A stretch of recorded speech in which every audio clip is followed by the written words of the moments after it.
آیا وہ جنت میں یا عبادی کہہ کر کے پکارا جائے گا، یا اللہ تبارک و تعالی اس کی طرف نظر رحمت سے دیکھے گا بھی نہیں؟ آخر اس کا کیا مقام ہے؟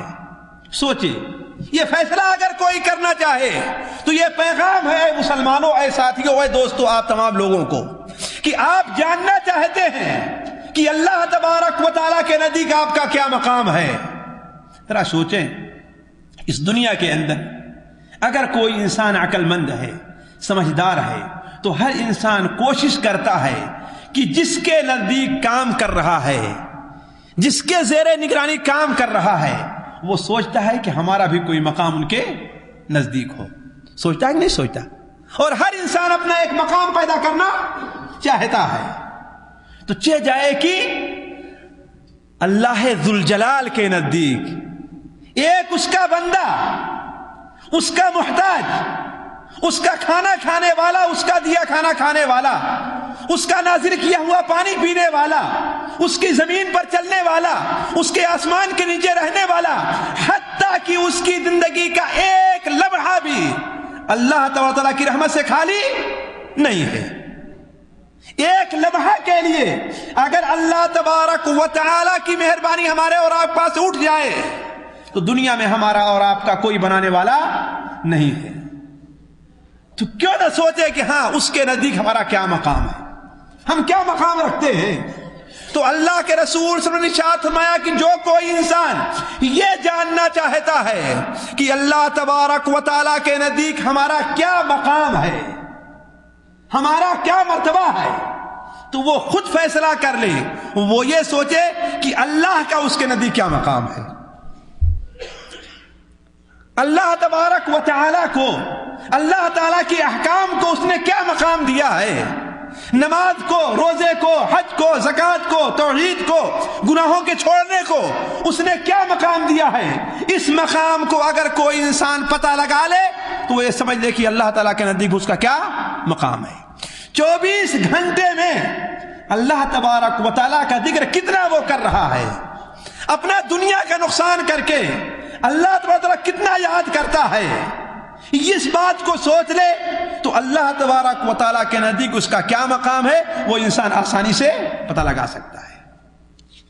اگر وہ یہ سوچتا ہے کہ اگر ہمیں موقع ملا تو ہم نماز پڑھ لیں گے، اور موقع نہیں ملا تو چلو ایسا کرتے ہیں قضا کر لیں گے، جب فرصت ملے گی تو شام کو جا کر کے پڑھ لیں گے، تو سوچے کہ اس نے اللہ کو کیا مقام دیا ہے؟ کوئی مقام دیا اللہ تعالیٰ کو؟ اور پھر بھی یہ توقع کرے کہ اللہ غفور الرحیم ہے، چلو بھائی اللہ معاف کرنے والا ہے کہ نہیں ہے؟ یہ بھول گئے کہ جو اللہ غفور الرحیم ہے وہی اللہ قہار بھی ہے، جبار بھی ہے، ان بطش ربک لشدید بھی ہے، اس کی پکڑ بڑی سخت بھی ہے۔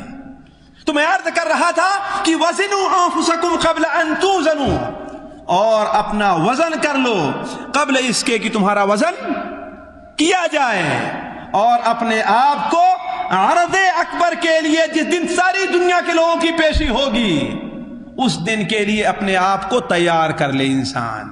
یہ حضرت عمر فاروق رضی اللہ عنہ فرمان ہے، اور یہ فرمان کوئی صرف ان کے دل کی صرف بات نہیں ہے، بلکہ یہ کچھ انہوں نے قرآن مجید کی ایک آیت سے لیا ہے۔ سورہ الحشر کے اندر آخری رکوع میں اللہ تعالیٰ کیا ارشاد فرماتا ہے؟ یا ایھا الذین آمنوا اتقوا اللہ ولتنظر نفس ما قدمت لغد، اے لوگو جو ایمان لائے ہو، اتقوا اللہ، اللہ سے ڈرو، ولتنظر نفس ما قدمت لغد، اور تم میں کا ہر شخص یہ دیکھ لے کہ کل کے لیے اس نے کیا کچھ کیا ہے، کل کے لیے اس نے کیا کچھ کیا ہے۔ تو میں عرض کر رہا تھا کہ سالوں کی یہ آمد و رفت ہمیں اور آپ کو اپنا حساب لگانے کی، اپنا محاسبہ کرنے کی دعوت دے رہا ہے، اور ہمیں پیغام دے رہا ہے کہ ہم اور آپ اپنا محاسبہ کریں۔ اسی بنیاد پر، اسی وجہ سے چند باتیں مجھے آپ کے سامنے رکھنی ہیں۔ پہلی بات تو یہ ہے کہ ہم نے کیا کھویا اور کیا پایا۔ یہ ایک سوال ہے ہر انسان سے کہ ہم نے کیا کھویا اور کیا پایا۔ اس پچھلے سال کے اندر اس پچھلے سال میں ہمارے اوپر محرم کا مبارک مہینہ بھی آیا، شعبان کا مبارک مہینہ بھی آیا، رمضان المبارک کا مبارک مہینہ بھی آیا، اور ذی الحجہ کا مبارک مہینہ بھی آیا۔ رمضان محرم کا مہینہ ہم نے پایا۔ اللہ کے رسول صلی اللہ علیہ وسلم کا ارشاد ہے کہ اللہ تبارک و تعالی کے نزدیک رمضان کے مہینہ کے بعد جتنا افضل روزہ رکھنا محرم کے مہینے میں ہے کہ دوسرے مہینے کا نہیں ہے کہ نہیں؟ یعنی جس طریقے سے فرض نماز کے بعد سب سے افضل نماز کون سی نماز ہے جی؟ کون سی نماز ہے؟ تہجد کی نماز ہے۔ ہاں زور سے بولیے، کون سی نماز ہے؟ اس کا مطلب کہ سنتوں سے بھی بہتر ہے تہجد کی نماز جی؟ جو 12 رکعت سنت پڑھتے ہیں اس سے بہتر تہجد کی نماز ہے؟ بتائیں، سوال ہے۔ اس سے بہتر تہجد کی نماز ہے؟ آپ صلی اللہ علیہ وسلم نے ارشاد فرمایا کہ سب سے بہتر نماز فرض نمازوں کے بعد کون سی ہے؟ رات کی نماز ہے۔ تو تہجد کی نماز جو ہوگی وہ 12 رکعت یا 10 رکعت سنت مؤکدہ جو اس سے ہی بہتر ہے جی؟ اس سے بہتر ہے؟ کسی کے پاس جواب ہے اس کا جی؟ اس سے بہتر ہے یا کہ 10 رکعت یا 12 رکعت جو سنت مؤکدہ ہے وہ ان سے بہتر ہے جی؟ وہ بہتر ہے نا؟ تو اللہ کے رسول فرما رہے ہیں کہ سب سے بہتر یہ نماز ہے جی؟ آپ نے فرمایا سب سے بہتر نماز کون ہے؟ رات کی نماز ہے، لیکن نہیں، 10 رکعت یا 12 رکعت جو سنت ہیں وہ رات کی نمازوں سے بہتر ہیں، وہ رات کی نمازوں سے بہتر ہیں۔ اس کے بہتر ہونے کئی وجہ ہے، اس کے بہتر ہونے کی کئی وجہ ہے۔ ایک وجہ تو یہ ہے کہ وہ صرف سنت ہے اور نفل ہے، اور یہ سنت مؤکدہ ہے کہ نہیں ہے؟ اور اللہ تبارک و تعالیٰ کے نزدیک فرض بہتر ہے کہ سنت بہتر ہے؟ فرض بہتر ہے۔ تو جو کوئی جتنی اہم ہوگی، جتنی اس کی تاکید ہوگی، اتنی ہی وہ اس سے بہتر ہوگی۔ معلوم یہ ہوا 100 سنتیں جو سنت مؤکدہ جسے ہم کہتے ہیں وہ عام سنتوں سے افضل ہوگی۔ تو یہ 12 رکعت یا 10 رکعت جو سنت ہے وہ رات کی نماز سے بہتر ہے۔ دوسری وجہ کہ آپ صلی اللہ علیہ وسلم نے کیوں بیان فرمایا؟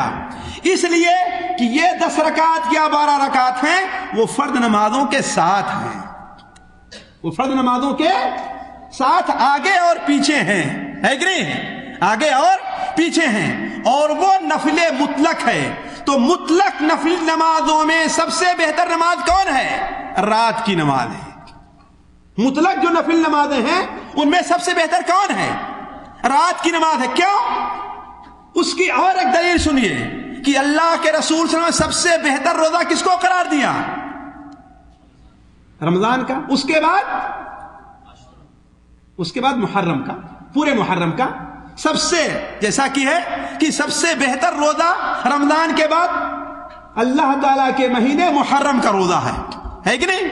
لیکن آپ صلی اللہ علیہ وسلم سے یہ ثابت نہیں ہے کہ آپ کثرت سے محرم کے روزے رکھتے رہے، لیکن یہ ثابت ہے بخاری مسلم تمام کتب ستہ کے اندر ہے کہ آپ نے شعبان کا روزہ کثرت سے رکھا ہے، بلکہ پورے مہینہ کا روزہ آپ رکھا کرتے تھے۔